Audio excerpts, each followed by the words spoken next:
Tanong ko ay, kung ikaw yung may alagang aso, dalawa, yung kulay, yung ang isang kulay ng aso mong aalagaan ay puti at yung isa ay itim.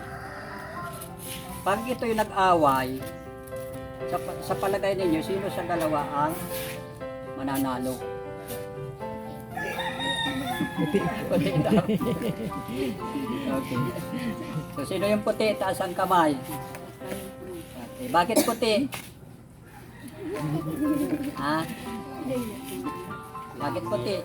Kayo na, alin kayo sa palagay ninyo ang mananalo? Dahil po rin isang kanyang Puti daw. Dahil malinis, may simbolo lang sa kalinisan. Nanay din naman, alin puti din. Kaya ating Maria P, puti din. Lahat sila puti, ano po? Dahil puti. Ang ganda. Ayan siya. Pero po, ang tamang kasagutan po doon, ang mananalo po doon ay yung asong pinakain. Siya yung malakas. For example, halimbawa si Manny Pacquiao, kahit magaling siya sa suntukan, pag hindi siya pinakain, talo po siya. Kuha po nyo. Ngayon po, sa ating buhay, meron tayong dapat dalawang pakakainin. Alam po ninyo ito? Ilang beses tayo kumakain sa isang araw? Tatlo o higit pa. higit pa may merindalan. Pag hindi ka kumain, mahina ang katawan, magugutom, magkakasakit. Ito po yan. Yung dalawang bahagi ng ating katawan, tatlo kasi ito, no? Yung pinag-aralan natin nung una, tatlo.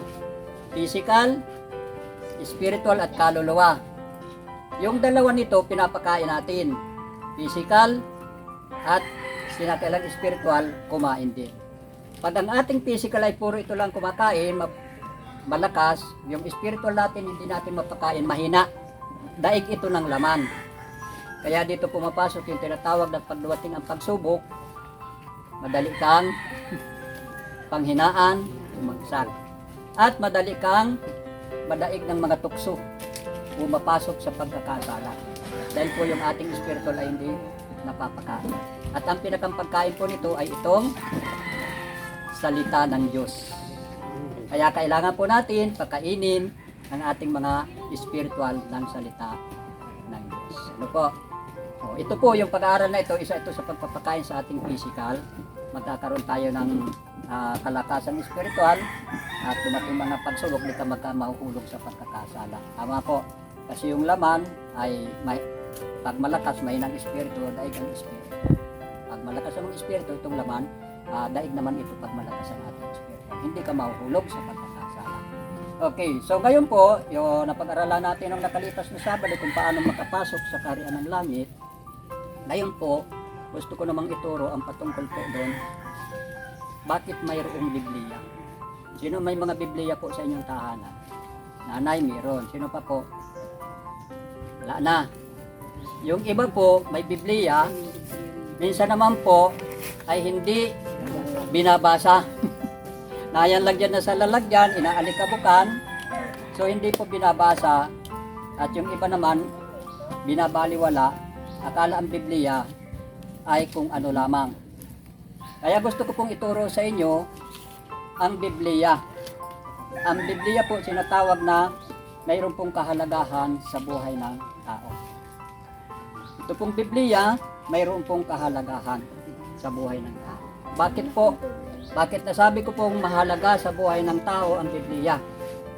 Unang-una po, ang Biblia po, itong Biblia pong ito, yung banal na kasulatan, ito po ang nagtuturo ng daan ng kaligtasan. Walang ibang librong mababasa tayo kahit pumunta tayo sa isang library, bumasa ka nang bumasa lahat ng libro, wala kang mababasa sa mga aklat na yan na nagtuturo patungkol sa kaligtasan. Kundi ito lang pong Biblia. Sa buong mundo, mayroon lamang isang libro. Ito po yung Biblia. Ito ang nagtuturo ng daan ng kaligtasan. Sabi po rito sa 2 Timothy chapter 3 verse 15, ito yung isinulat ni Apostol Pablo kay Timoteo. Sabi po rito, mula pa sa pagkabata, alam mo na ang banal na kasulatan ay nagtuturo ng daan ng kaligtasan sa pamamagitan ng pananalig kay Kristo. Alin daw po ang nagtuturo ng daan ng kaligtasan? Ito pong Biblia.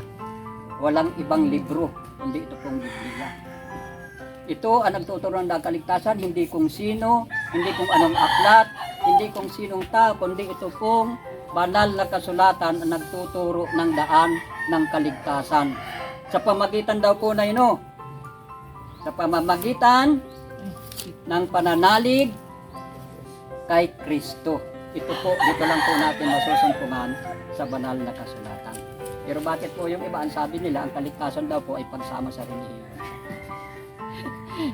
Ano po? Wala pong makapagtuturo ng daan ng kaligtasan maliban po sa banal na kasulatan. Ito lang po. Kaya po, mahalaga ang Biblia. Ano po? Pangalawa po, itinuturo po ng Biblia na kay Kristo lamang masusumpungan ang kaligtasan. Hindi po sa pagsama ng relihiyon, hindi sa ating mga gawa, hindi sa kung anong bagay, kundi ang Biblia po nagtuturo na kay Kristo lang masusumpungan. Ito po yung sinulat sa Aklat ng Gawa, 4:12. Kay Hesukristo lamang matatagpuan ang kaligtasan, sapagkat sa silong ng langit ang kanyang pangalan lamang ang ibinigay ng Diyos para sa kaililigtas ng lahat. Kanino daw po masusumpungan ang kaligtasan?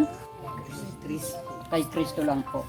Ito po yung itinuturo ng Biblia, na kay Kristo lang masusumpungan ang kaligtasan, hindi sa pagsama sa reliyon. Bakit po? Kahit maganda ang reliyon na samahan mo, kahit mayamang pang reliyon yan, hindi po yan ang magtuturo ng daan ng kaligtasan.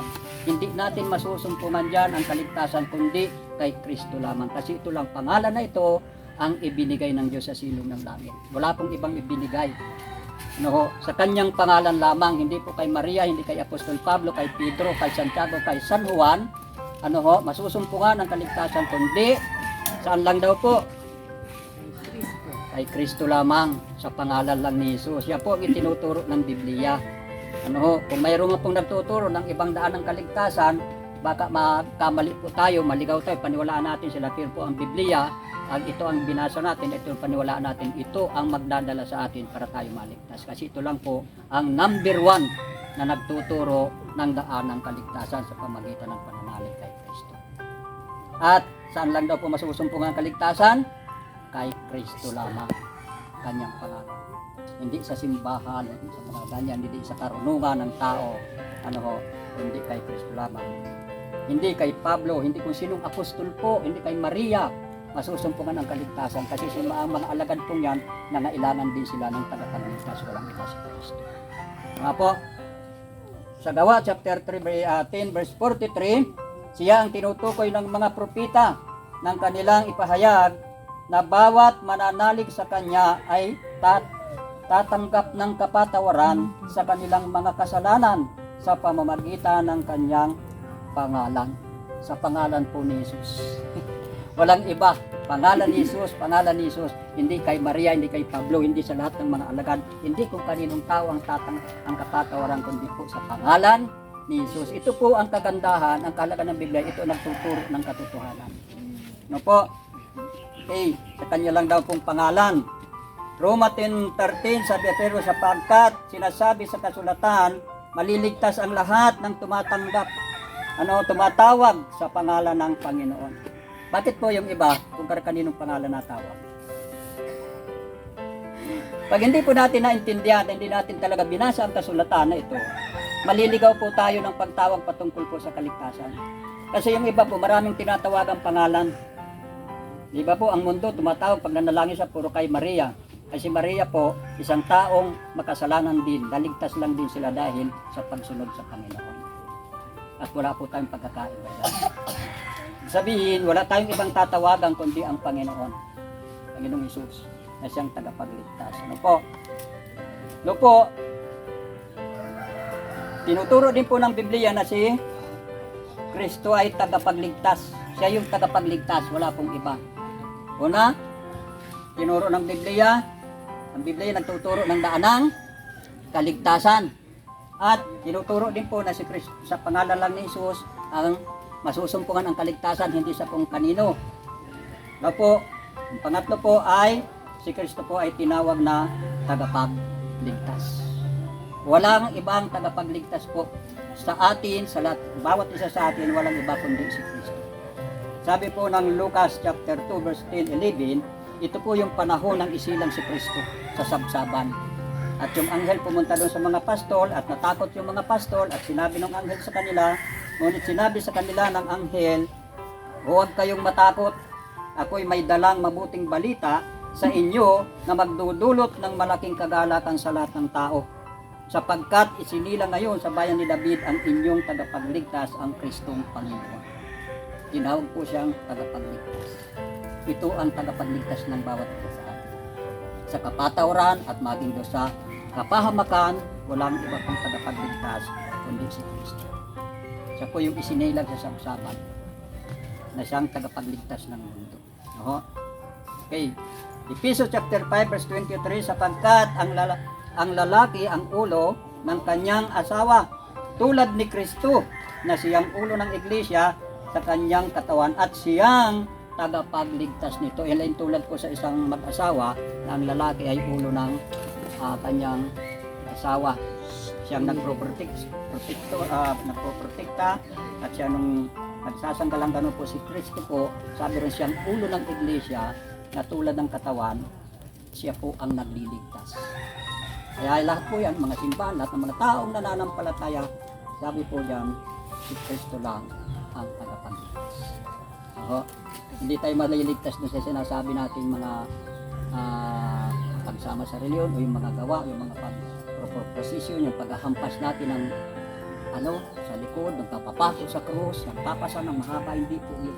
Nagtuturo para tayo magligtas. Dito pong Biblia, tinuturo nito ang kaligtasan po sa pamamagitan ng Jesus. Nakuha po nyo? Okay. Sabi po rito, isulat pa rin Apostol Pablo sa Tito chapter 1 verse 4. Sabi rito, kay Tito na tunay kong anak sa pananampalataya, ipinagkaloob sa ating lahat sa inyo nawa ang pagkalinga at kapayapaan mula sa Diyos Ama at sa ating tagapagligtas na si Jesucristo. Kahit po si Apostol Pablo, itinuro niya sa kanyang mga disciple na si Kristo lang po ang tanging tagapagligtas ng bawat isa sa atin. Hindi ko tulad ko po, hindi ko kayang iligtas. Ang asawa ko hindi ko kayang iligtas, ang anak ko hindi ko kayang iligtas. Kaya sabi ko po sa anak ko, hindi kita kayang iligtas bagamat ako'y nagtuturo ng salita ng Diyos. Ikaw dapat magkaroon pa rin ng personal na relasyon sa Diyos. Tanggapin mo pa rin sa iyong puso bilang Panginoon ng Panginoon para maligtas ka. Hindi ko mo, ako ay pastor, maligtas ka na. Hindi po. Dapat ang bawat isa sa atin magkaroon ng personal na relasyon sa Panginoon. Nakuha po nyo? Okay, bilang tagapagligtas po niya, ilinigtas niya ang kanyang bayan. Alin po ang tinutukoy na bayan dito? Sabi po rito sa Matthew 1:21, sabi po rito, manganganak siya ng isang lalaki at ito'y pangangalanan mong Jesus, sapagkat siya ang magliligtas sa kanyang bayan sa kanilang mga kasalanan. Yung bayan pong tinutukoy niya dito ay ang bansang Israel. Yun ang kanyang bayan. Tayo pong mga hintil ay hiwalay sa kanila. Pero dahil po sa biyaya ng Diyos nakarating sa atin ang biyaya, tayo po ay iinugpong sa parang isang puno na isang sanga. Ibig sabihin po, biyaya po nakarating sa atin. Kasi po tayo ang mga hintil. Ilinigtas niya ang kanyang bayan sa kasalanan. Kasi ang kasalanan po ito nagsimula kay Eva at kay Adan. Nang suwayin ni Adan ang utos na huwag kang kakain ng bungang iyan. Pag kumain ka niyan, kayo'y mamamatay. Sinuway po ni Adan. So hindi naman namatay ang tao, di ba? Alin ang namatay yung kanilang relasyon sa Diyos. Nawala yung pagiging wangis nila. At sabi po ron, yung kasalanan na yon, pagdating sa sinulat ni Apostol Pablo sa Roma chapter 12 verse 5:12, sabi po ron, ang kasalanan ay pumasok sa sangkatauhan. Pag sinabing sangkatauhan, lahat po. At sa pamagitan ng kasalanan lumaganap ang kamatayan. At ang kamatayan, sabi roon, ang kabayaran ay ng kasalanan ay kamatayan. Doon po tayo iliniligtas. Yung kanyang bayan na mahuhulog na sa pagkapahamakan, ililigtas niya sa pamagitan po ni Yesu Cristo. Po, sabi po rito sa Gawa chapter 5 verse 31, iniakyat siya ng Diyos sa kanyang kanan bilang tagapanguna at tagapagligtas upang bigyan ng pagkakataon ang mga Israelita na magsisi tumalikod sa kanilang mga kasalanan at sa gayon sila ay patawarin. Kumbaga po binibigyan ng pagkakataon yung kanyang bayan na magsisi tumalikod at maging sa atin po, tayo po, ang chance po natin, kinakailangan din natin magsisi sa ating mga kasalanan. Okay. Ito chapter 2 verse 13, 14, samantalang hinihintay natin ang ating inaasahan ang kandakilang araw ng paghahayag ng ating dakilang Diyos at tagapagligtas na si Hesus Kristo sa gitna ng kanyang kaningningan. Hinintay po natin ang isang tagapagligtas. Walang iba kundi ang Panginoon Jesus. So sino pa po? Unang-una, bilang tagapagligtas, ililigtas niya ang kanyang bayan, ang bansang Israel. Ano ho, sa kanilang mga kasalanan. At pangalawa po, ililigtas din niya ang sanlibutan. Hindi lang po yung bayan ng kanyang pinili, hindi lang yung bansang Israel, yung mga Hudyo, hindi lang po yun, sabi ng ililigtas, kundi pati na ang sanlibutan. Pag sinabing sanlibutan, buong ano na po yan. Lahat ng taong nakatira sa sanlibutan, yun po ay inililigtas ng Panginoon, ng ating Panginoon Jesus. John 3:16, 17. Sabi po ron, gayon na lamang ang pag-ibig ng Diyos sa sanlibutan. Kaya ibinigay niya ang kanyang bugtong na anak upang ang sino man sumampalataya sa kanya ay hindi mapahamak, kundi magkaroon ng buhay na walang hanggan. Sapagkat sinugo ng Diyos ang kanyang anak hindi upang hatulan, maparusahan ang sanlibutan, kundi upang iligtas ito sa pamamagitan. Yun po yung purpose. Yun po ang itinuturo ng Biblia, kaya mahalaga po ang Biblia. Na tayo po iliniligtas niya sa pamagitan po ng kanyang kamatayan sa krus ng Kalbaryo, yun po dahil sa ating kasalanan. Isipin po ninyo, nagbayad, imbis na tayo magbayad, ang Panginoong Jesus ang nagbayad. Kasi ang kabayaran ng kasalanan ay kamatayan, si Kristo po namatay para sa atin, imbis na tayo. Gaano kadakila ang pag-ibig ng Diyos. Kaya sabi rito, gayon na lamang ang pag-ibig. Ito po ang napaka katotohanan na ang Biblia po ay mahalaga sa buhay ng tao. Ang salitang Biblia po, hindi ninyo mababasa sa loob. Nasa labas lang po. Nakasulat. Ang ibig sa salitang Griego, Biblos. Sinalin sa salitang Latin na Biblia at lininaw sa salitang Tagalog ang salita ng Diyos. Ito po sa Biblia. Kaya po nakakalungkot kayo, napakaraming tao na ayaw nito. Sabi ng iba, ang Biblia daw po ay gawa lang ng tao. Kaya nung makausap ko po yung mga taong nagsalita nito, sinagot ko naman, tama, tao ang gumawa. Dahil para sa tao yan. Dahil kung ang manok ang gumawa yan, hindi mo maintindihan yan. Kaya sino kayo makabasa nun na yan, kung yung manok. Parang pinahiga. Matulaw ka, ako. Kaya tao ang ginamit ng Diyos dahil para sa tao ito. Sabi nga po ng banal na kasulatan, sabi ni Apostol Pedro, ang mga hula ng mga nasasa dito ay hindi kayang ipaliwanag ng sino man nang dahil lang sa kanyang karunungan. Dahil daw ang hula dito po ay hindi mula sa tao kundi mula sa Diyos. At ipinahayag po ng mga taong kinasihan ng banal na Espiritu Santo. Ginamit po ng Diyos ang mga iba't ibang uring tao, iba't ibang kultura para isulat ang salita ng Diyos para sa tao. Mga mangingisda, mga lokal na tao, pero po tandaan po natin, sila po magkakahiwalay ng panahon. Natapos po ang paggawa ng Biblia almost mga 1,600 years. Magkakaiba sila, magkakalayo sila. Sumulat sila, ang nag-guide po ang Holy Spirit. Kaya po ng pag-ugpong-ugpungin ang Biblia, hindi po nagkaroon ng salungatan. Iisa ang tinutumbok nila, ang pagdating ng Mesiyas at tagapagligtas. Dahil po bakit hindi nagkasalungatan? Iisa lang po ang author, ang Holy Spirit. Kaya po mahalaga, nawa po, kung kayo may Biblia, basahin po ninyo. Yan po ang magtuturo sa atin kung paano po tayo makalakad papunta po doon sa langit na bayan. At yan din po magtuturo sa atin kung ano ang dapat nating gawin.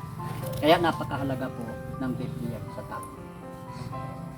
Kuha po nyo? Okay.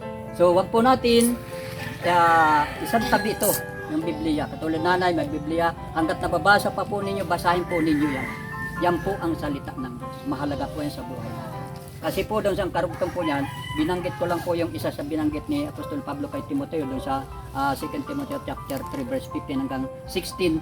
Meron pa po yung mga kasunod. Kasi yung sinabi na yung banal na kasulatan nagtuturo ng daan ng kaligtasan sa pamagitan daw po ng pananalig kay Kristo. Kasunod pa po nagtuturo ng katotohanan.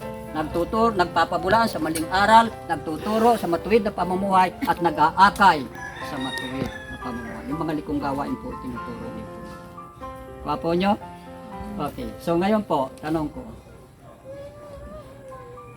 Pahalagahan na ba natin ang salita ng Diyos? At mga kabataan, hanggat may malinaw pa ang mata nyo, magbasa na kayo nito. Kasi pag dumating na po kayo sa panahon na naglabo ng ating mata, hindi na natin ito mababasa. Hanggat may pandingig, magkinig tayo. Dahil pag minsan dumating na ang panahon natin na wala na tayong pandingig, hindi na natin marinig. Ito yung panahon na binabanggit ng panahon natin para tayo makapagbalik ng Diyos. Tama po? Okay po. Yung po yung mensahe ngayon. Papalmuin na po yung karugtong. Sa susunod po, talakayin pa rin natin kasi po nasa salvation pa lang tayo. Ginagawa ko lang pong pagkakasunod-sunod. Kung susunod pa po natin yan kung paano tayo po, kung anong kaparaanan na ginawa ng Diyos sa pagliligtas sa atin. Pag-aaralan pa po natin kung anong kaparaanan. Kasi ang tao ay kaparaanan kung sa kaparaanan. Okay. So marami pong salamat. Wala pong tanong. Naunawaan po. Okay, kung naunawaan na po natin ito, so encourage po namin kayo sa ganitong oras po, Sabado, kasi ito lang panahon natin, may mga eskwela kayo, may mga pasok, mga nanay, may trabaho, kami rin, ganun din. So sana po magkaisa tayo sa ganitong oras, magkakasama-sama po tayo. Wala akong trabaho. Yung walang trabaho, okay lang po para pag-aralan. Tanda po natin na hindi reliyon ang ating itinuturo, ang itinuturo po natin relasyon sa Diyos. At alam naman po natin, habang di pa po nangyayari yung simbahan, dito muna po tayo. Pag nangyayari na po, malapit na po dito tayo. Welcome po ang bawat isa kasi para sa lahat. Po, hilig po ba tayo? Sa Sabado nandito tayo. Mga kabataan, bagong basketball, ito muna unahin. Sabi ng Diyos kasi, unahin muna ninyo na kayo'y pagharian. At ano man hingin ninyo, ipagkakalo. Sakat, okay, yun lang po at mamaya, bago po sasabi ko yung mga kabataan, makipag, kayo doon sa mga kabataan din, makausap kayo nila. Sa susunod na Sabado ay bala na kayo kung anong mga gagawin. Pero sama-sama pa rin po tayo dito sa niya si Pirit lang po kasi mga nanay naman medyo mataas-taas ang aral nito. Bago kayo pag matanda na kayo tulad nila Luna, dito na kayo. Sabuti mo o Diyos sapagkat hindi ka nagsasawa o Diyos na kami ay turuan. Salamat kami Panginoon sa oras nito na napakinggan muli namin ang iyong mga salita. Tunay Panginoon na napakahalaga pala sa buhay namin ang iyong salita, ang banal na kasulatan. Pagkat dito namin masusumpungan ang tunay na katuruan kung paano kami maligtas, kung ano ang dapat namin gawin. Salamat Ama, sa oras na ito ay ipinagkaloob mo sa amin ang katuruan ito at ang ganon, napahalagahan po namin ang mga banal na kasulatan na ito na minsan ay naisasangkabi lamang po namin. Purihin ka sa oras na ito at patuloy kami nagpapasalamat na sa susunod na mga araw, patuloy pa kami mag-aaral ng mga salita. Bigyan mo Panginoon ang bawat isa ng kalakasan, katasagan, at desire na nasain nila o Diyos ang pag-aaral na ito. At patuloy na kauhawan ang iyong mga salita, Panginoon. Ang sabi ng Panginoon, kami ay malayang makakatuloy. Pagpalain mo Panginoon ang mga nanay, ang mga kabataan, ang mga yung people na ito at ang mga kabataan o Diyos, na sila o Diyos ay patuloy na maakay mo o Diyos sa tunay na aral na nagmumula sa iyo upang sila ay makamit nila ang kaligtasan na inaalok ng Panginoon dito sa mundo. Paging ka Ama, at gamitin mo Diyos ang mga kabataan ito na makaakay pa sila ng marami na madala Panginoon sa ganitong pagtitipon sa ganong Diyos sila ay makalatag sa landas ng iyong katuwiran at ng Panginoon. Atan mo rin pa ng mga nanay na ito at sa kanilang mga physical na katawan, mayroon man silang mga karamdaman, Lord, dalangin po namin ang iyong pagalingan na ipagkakalig po sa kanila. Sa ganon, walang anumang sagabal sa kanilang paglilingkod para sa iyo. Salamat Ama sa oras na ito. Ito pong aming dalangin sa pangalan ni Jesus. Amen. So, muli po, maraming po salamat.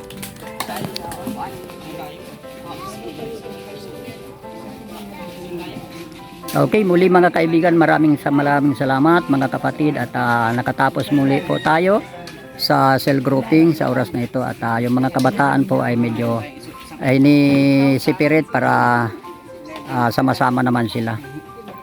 Okay. At ngayon po at mag-i-snackan naman po tayo. Ayan. Tuloy-tuloy po mga kaibigan, mga kapatid ang ating si cell group dito sa lugar na ito. Tuloy-tuloy din po yung ating pagpapa-snack. May mga snackan po tayong dinadala para po pagkatapos ng pag-aaral ay snack naman po. Yan po, maraming salamat mga kaibigan. Muli, patuloy po nating suportahan ang YouTube channel ni Kuya Nisty para po patuloy po makatulong tayo sa mga ganitong gawain na maipalaganap ang mabuting balita ng kaligtasan. Okay, maraming salamat. God bless you po. Kami para samahan kayo, alalayan kayo, tulad na sabi ni Pastor kanina, ang Bible, ang aklat kung saan ito yung guide para maintindihan natin yung kaligtasan. So ngayon, muli ako si Kuya George, nandito ako para alalayan, tulungan kayo. Yan, Sa mga lahat kaibigan. magpakilala din kayo habang kumakain. Pwede ba yun? Para lahat ay para kilala din namin kayo, So, simulan natin kay Bibi, Bibi, pwede malaman yung pangalan.